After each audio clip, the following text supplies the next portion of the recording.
2025 তো এসেই গেল, তো কি ভাবছো? ভাবছো এই কাজ যদি আমি করি সবাই হাসাহাসি করবে, বেয়াকুব ভাববে, আরও না জানি কত কি।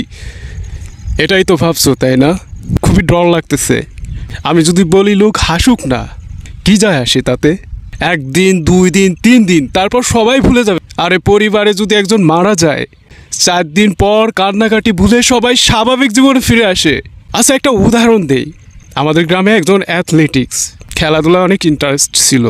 দেখতাম স্কুল মাঠে দৌড়াদৌড়ি করতো, কাঁচামালের দোকান ছিল, সেখানে বেচাকেনা করতো। মাঝে মাঝে দেখতাম মানুষের জমিতে কাজ করতেছে। ছোট থেকে বুড়ো সবাই তাকে নিয়ে হাসাহাসি করতো। তার যে ডেস্টিনেশন না, সেটার উপরে সে অটল ছিল। কে কি বলতো এটাই সে কান দিত না।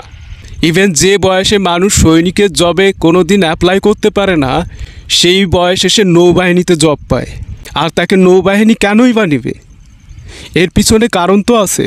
সে কাবাডি খেলায় না বাংলাদেশে একজন শ্রেষ্ঠ প্লেয়ার ছিল। সে তাকে একটু একটু করে না সেই লেভেলের পারফরমেন্সে নিয়ে গেছে, যা তাকে এই জবটা দিতে বাধ্য করেছে।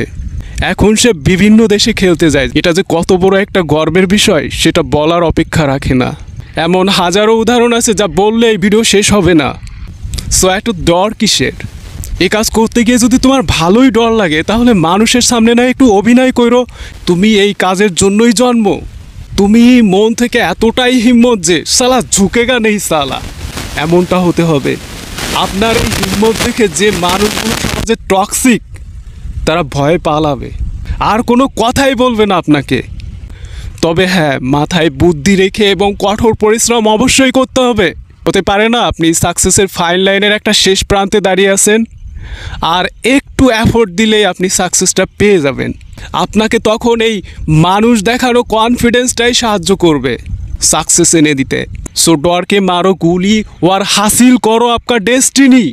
एक दिन यही लोग ही आपका सैल्यूट करेगा।